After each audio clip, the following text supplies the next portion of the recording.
कहानी की शुरुआत में हम कुछ दोस्तों को देखते हैं जो एक बार में पार्टी कर रहे होते हैं। इनका नाम क्रिस, जेमा, एलिनोर और पॉल होता है। तभी वहाँ पर उनका एक और दोस्त आता है जिसका नाम ल्यूक होता है, जो उन्हें ड्रिंक ऑफर करता है।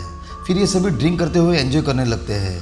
तभी वहाँ एक और लड़का फिलिक्स आ जाता है, जो जेमा को बड़े ध्यान से देखने लगता है क्योंकि वो उसे पसंद करने लगा था। वो अपने दिल की बात जेमा को बताना चाहता है, पर वो डरता है कि कहीं जेमा उसकी बात सुनकर नाराज ना हो जाए। तभी ल्यूक फिलिक्स के पास आता है। वो उसे जेमा को प्रपोज करने के लिए कहता है, लेकिन फिलिक्स बहुत ही सीधा साधा लड़का था। वो अपने दिल की बात बताने से डर रहा था, इसीलिए ल्यूक उसे ड्रिंक करवाता है, जिसके कारण वो अपने दिल की सारी बात जेमा को बता देता है। लेकिन जेमा उसे कहती है कि तुम्हें मुझसे भी अच्छी लड़की मिल जाएगी, इसीलिए तुम मुझे पसंद मत करो। अब ये सुनकर फिलिक्स का दिल टूट जाता है। इसके बाद वो सभी दोस्त मिलकर एक गेम खेलते हैं जिसका नाम ट्रूथ और डेयर होता है। फिर एलिनोर एक बोतल घुमाती है जो फिलिक्स पर आकर रुकती है। अब एलिनोर फिलिक्स से ट्रूथ और डेयर चुनने के लिए बोलती है। इसमें से फिलिक्स ट्रूथ को चूज करता है। फिर एलिनोर फिलिक्स से पूछती है कि अगर तुम्हें एक रात के लिए कोई भी लड़की पसंद करनी हो तो तुम किसको पसंद करोगे। फिर एलिनोर फिलिक्स को एक कागज देती है और उसे उस लड़की पर रखने के लिए कहती है। फिर फिलिक्स वो कागज ले जाकर जेमा पर रख देता है क्योंकि वो उसे प्यार करता था। ये सब कुछ देखकर जेमा के दोस्त क्रिस को कुछ अच्छा नहीं लगता। वो गुस्सा हो जाता है और फिलिक्स के मुंह पर जोर से मुक्का मार देता है, जिससे फिलिक्स को काफी इंसल्ट फील होता है और वो वहां से चला जाता है। फिर कुछ सालों बाद हम ल्यूक और क्रिस को देखते हैं जो एक बर्थडे पार्टी में जा रहे होते हैं, और वो बर्थडे पार्टी किसी और की नहीं बल्कि फिलिक्स की ही होती है, जिसने इन सबको इनवाइट किया था। इधर एलिनोर, जेमा और पॉल भी फिलिक्स की ही बर्थडे पर जाने के लिए निकलते हैं। फिर ये सभी दोस्त आपस में फिलिक्स के घर पर मिलते हैं, लेकिन उन्हें वहाँ पर कोई भी दिखाई नहीं देता, जिससे वो सभी काफी परेशान हो जाते हैं। तभी वहाँ एक बुढ़ा आदमी गाड़ी लेकर आता है। वो उनसे कहता है कि फिलिक्स उन्हें पुराने घर पे बुला रहा है, जो यहाँ से थोड़ी ही दूरी पर है। वो बुढ़ा आदमी इन्हें गाड़ी में बैठ जाने के लिए कहता है ताकि वो इन्हें फिलिक्स के पुराने घर तक छोड़ सके, लेकिन वो सभी दोस्त उससे कहते हैं कि वो लोग पैदल ही वहां तक चले जाएंगे। फिर सभी दोस्त चलते चलते उस पुराने घर तक आ पहुंचते हैं, जहां उनकी मुलाकात जस्टिन से होती है, जो फिलिक्स का बड़ा भाई होता है। जस्टिन को देखकर एलिनोर उस पर फिदा हो जाती है, लेकिन इससे जस्टिन को कोई भी फर्क नहीं पड़ता।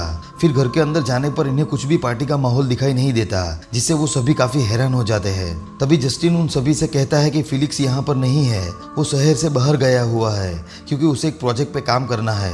वो यहाँ आने ही वाला था, लेकिन उसकी फ्लाइट कैंसिल हो गई, जिससे वो यहाँ नहीं आ पाया। इसके लिए जस्टिन उन सभी दोस्तों से माफी मांगता है और उन्हें ड्रिंक ऑफर करता है। फिर वो सभी ड्रिंक करते हुए एंजॉय करने लगते हैं। फिर पॉल जस्टिन से उसके काम के बारे में पूछता है, जिस पर जस्टिन उसे बताता है कि वो आर्मी में है। कुछ देर बाद जस्टिन सभी से कहता है कि मेरे पास एक बहुत अच्छा गेम है जिसे खेलने में काफी मजा आएगा। जस्टिन इन सभी को ट्रूथ और डेयर खेलने के लिए कहता है। फिर जस्टिन बोतल घुमाता है। वो बोतल एलिनोर पर रुकती है, इसीलिए जस्टिन क्रिस से एलिनोर को डेयर देने को बोलता है। फिर क्रिस एलिनोर से जेमा को किस करने के लिए कहता है, जिसके बाद वो उसे किस करती है और ये डेयर पूरा होता है। फिर जस्टिन फिर से बोतल घुमाता है और इस बार बोतल जेमा पर आकर रुकती है। फिर क्रिस उससे पूछता है कि क्या तुम मुझसे शादी करना चाहोगी, जिस पर जेमा उसे साफ मना कर देती है। इसके बाद फिर से बोतल घुमाई जाती है, जो इस बार जस्टिन पर आकर रुकती है। अब जस्टिन ट्रूथ को सिलेक्ट करता है और कहता है कि फिलिक्स शहर से बाहर नहीं है क्योंकि उसने तो सुसाइड कर लिया है। उसकी ये बात सुनकर सभी हैरान हो जाते हैं। कोई भी उसकी बात पर यकीन नहीं करता। उन्हें लगता है कि जस्टिन ये सब मजाक कर रहा है। फिर जस्टिन उन्हें यकीन दिलाने के लिए वही लेटर दिखाता है और कहता है कि हम लोग जिस जगह पर बैठे हैं फिलिक्स ने उसी जगह पर सुसाइड किया है। अब पॉल जस्टिन से कहता है कि अगर सच में ही फिलिक्स मर चुका है तो तुमने हमें यहाँ पर क्यों बुलाया है। जस्टिन उनसे कहता है कि 2 साल पहले एक पार्टी हुई थी जिसमें फिलिक्स ने ट्रूथ और डेयर गेम के दौरान अपनी मनपसंद लड़की को सिलेक्ट किया था, जिसके बाद उस लड़की के दोस्त ने फिलिक्स के मुंह पर जोर से मुक्का मार के सबके सामने उसकी बेइज्जती की थी और इसी वजह से फिलिक्स ने सुसाइड कर लिया। दरअसल ये पार्टी इन्हीं फ्रेंड्स की होती है। अब ये सुनकर क्रिस वहां से जाने लगता है। तभी जस्टिन उसे रोक लेता है और उस पर हमला कर देता है। ये सब कुछ देखकर एलिनोर एक बोतल से जस्टिन पे हमला करती है, लेकिन जस्टिन उसे थप्पड़ मार के नीचे गिरा देता है। फिर जस्टिन अपनी गन निकालकर सबको गन पॉइंट पे ले लेता है।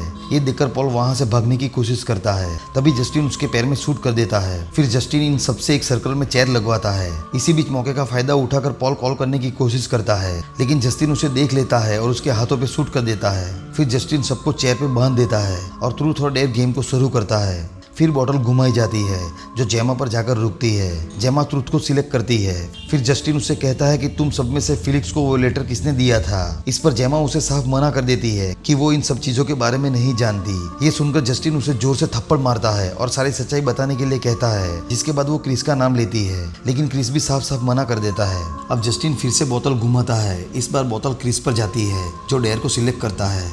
अब उस डेयर को पूरा करने के लिए एक टेबल लाया जाता है जिस पर 2 जार रखे हुए होते हैं। इनमें से एक जार में पानी और दूसरे में तेजाब होता है। फिर जस्टिन जेमा को लिटा देता है और उसके मुंह में एक पाइप डाल देता है। फिर जस्टिन क्रिस से दोनों जार में से एक जार को सिलेक्ट करने के लिए कहता है। क्रिस एक जार को सिलेक्ट करता है, लेकिन उसमें पानी होने की वजह से जेमा की जान बच जाती है। फिर जस्टिन फिर से बोतल घुमाता है। इस बार बोतल एलिनोर पे रुकती है। अब एलिनोर ट्रुथ को सिलेक्ट करती है। जस्टिन उसे कहता है कि तुम्हें टेस्ट देने के लिए किसी को चुनना होगा, और अगर तुमने किसी को भी नहीं चुना तो फिर ये टेस्ट तुम्हें ही देना पड़ेगा। इस पर एलिनोर क्रिस का नाम लेती है, जिसके बाद जस्टिन क्रिस के मुंह में पाइप डाल देता है और पॉल से जार सिलेक्ट करने के लिए कहता है। फिर पॉल एक जार को सिलेक्ट करता है और जस्टिन उस जार के लिक्विड को क्रिस के मुंह में डाल देता है, लेकिन इस बार उस जार में एसिड था जिससे क्रिस की वहीं पर मौत हो जाती है।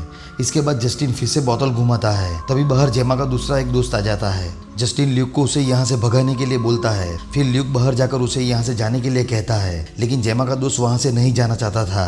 तभी जस्टिन भी बाहर आ जाता है। वो जेमा के दोस्त से कहता है कि तुम यहाँ से चले जाओ, लेकिन वो यहाँ से नहीं जा रहा था। इसीलिए जस्टिन काफी गुस्सा हो जाता है। वो जेमा के दोस्त पर हमला कर देता है। फिर उन दोनों के बीच लड़ाई होने लगती है, जिसमें जेमा का दोस्त मारा जाता है। इस तरफ घर के अंदर जेमा किसी तरह खुद को छुड़ा लेती है और वहाँ से भाग जाती है। जस्टिन जब घर के अंदर आता है तो उसे जेमा नहीं दिखाई देती। वो ल्यूक से कहता है कि तुम इन दोनों को देखो, मैं जेमा को पकड़ के लाता हूँ। दरअसल ल्यूक भी जस्टिन के साथ शामिल हो गया था। खैर अब ल्यूक यहीं पर रुकता है और जस्टिन जेमा को ढूंढने के लिए निकल पड़ता है। इधर जेमा भागती हुई उसी घर में आ पहुंचती है जहाँ वो सभी दोस्त पहले रुकने वाले थे। अब जेमा घर के अंदर जाती है और मदद मांगने की कोशिश करती है, लेकिन उसे वहाँ कोई भी दिखाई नहीं देता। फिर वो ऊपर जाती है जहाँ उसे फिलिक्स दिखाई देता है, जो कि अभी भी जिंदा होता है, लेकिन वो पैरालाइज हो चुका था, लेकिन उसका माइंड पूरी तरह से काम कर रहा था। जेमा को वहाँ एक फुटेज दिखाई देता है जो उसी दूसरे घर के सीसीटीवी कैमरा से कनेक्ट था। यानी इन सब के साथ जो कुछ भी हो रहा था वो सब फिलिक्स इसी रूम में देख रहा था। जेमा फिलिक्स की हालत देखकर काफी दुखी हो जाती है। वो फिलिक्स से इन सब की वजह पूछती है। यहाँ जेमा को पता चलता है कि फिलिक्स की हालत खुदकुशी की वजह से नहीं, बल्कि उसकी भाई की वजह से हुई है, क्योंकि वो उससे बहुत ही ज्यादा डरता था। तभी वहाँ पर वो बुढ़ा आदमी आ जाता है जो जेमा पर गन पॉइंट कर देता है। ये देखकर जेमा जल्दी से बेड से नीचे से दूसरी तरफ चली जाती है और फिलिक्स के ऊपर ब्लेड लगाकर उस बुढ़े आदमी से गन नीचे रखने को कहती है। फिर वो बुढ़ा आदमी अपनी गन नीचे रख देता है और वहाँ से चला जाता है। फिर जेमा उस गन को उठा लेती है और वहाँ से जाने लगती है। तभी वो बुढ़ा आदमी जेमा पर हमला कर देता है, जिससे इन दोनों के बीच लड़ाई होने लगती है और गन की गोली उस बुढ़े आदमी को लग जाती है और वो वहीं पर मारा जाता है। तभी वहाँ पर जस्टिन भी पहुँच जाता है, जो जेमा को घर में ढूंढने लगता है। इस तरफ पॉल, एलिनोर और ल्यूक आपस में बहस कर रहे होते हैं। तभी एलिनोर अपने हाथ को छुड़ा लेती है। वो ल्यूक को अपने पास बुलाती है। जैसे ही ल्यूक उसके पास आता है तभी एलिनोर उसकी उंगली को काट लेती है, जिससे ल्यूक को काफी दर्द होने लगता है। इसीलिए वो एलिनोर को मारने लगता है, लेकिन हाथ खुलने की वजह से वो उसे धक्का दे देती है, जिससे ल्यूक का पैर बोतल पे आ जाने की वजह से फिसल कर गिर जाता है, जिससे उसकी भी वहीं पर मौत हो जाती है। फिर एलिनोर पॉल को भी छुड़ा लेती है। इस तरफ जेमा गन लेकर नीचे जा रही होती है। तभी वहाँ पर जस्टिन आ जाता है। वो उसे पकड़ने के लिए उसकी तरफ भागता है। जेमा उस पर फायरिंग करने लगती है, लेकिन उसमें से एक भी गोली जस्टिन को नहीं लगती। फिर जस्टिन जेमा को वहीं पर मार डालता है। इसके बाद जस्टिन फिलिक्स को लेकर उसी घर की तरफ जाने लगता है। जब जस्टिन फिलिक्स के साथ वहां पहुंचता है तो वो देखता है कि उन दोनों ने खुद को छुड़ा लिया है। तभी एलिनोर जस्टिन पे शूट कर देती है, जिससे जस्टिन नीचे गिर जाता है।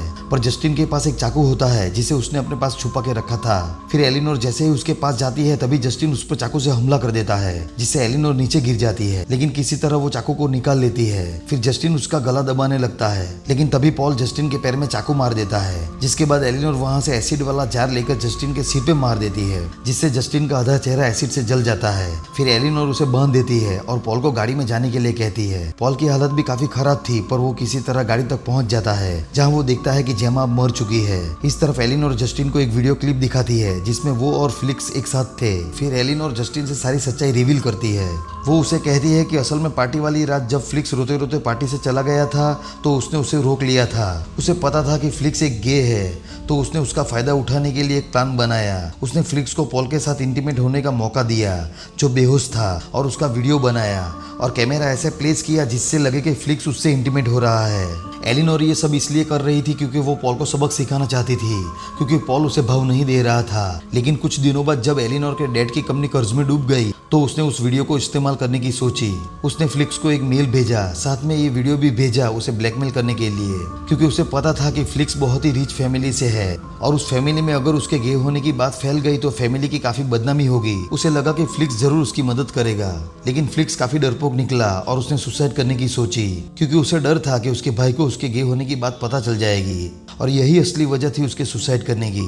इसके बाद एलिनोर फ्लिक्स के हाथ में एक ग्रेनेड देती है और वहाँ से बाहर जाकर गाड़ी में बैठ जाती है। अंदर फ्लिक्स के हाथों से ग्रेनेड का पिन निकल जाता है, जिससे वहाँ बहुत ही बड़ा ब्लास्ट होता है और इसमें दोनों ही भाई मारे जाते हैं। असल में फ्लिक्स की वो उंगली काम कर रही थी और उसने जानबूझकर ग्रेनेड का पिन निकाला था, क्योंकि वो ऐसी फैमिली और ऐसे भाई को नहीं चाहता था जहाँ खुद का वजूद छुपाते फिरना पड़े। बाहर एलिनोर गाड़ी लेकर अपने घर की तरफ निकल जाती है और यहीं पर ये मूवी एंड हो जाती है। दोस्तों, अगर आपको ये वीडियो पसंद आया हो तो वीडियो को लाइक और चैनल को सब्सक्राइब जरूर कर देना।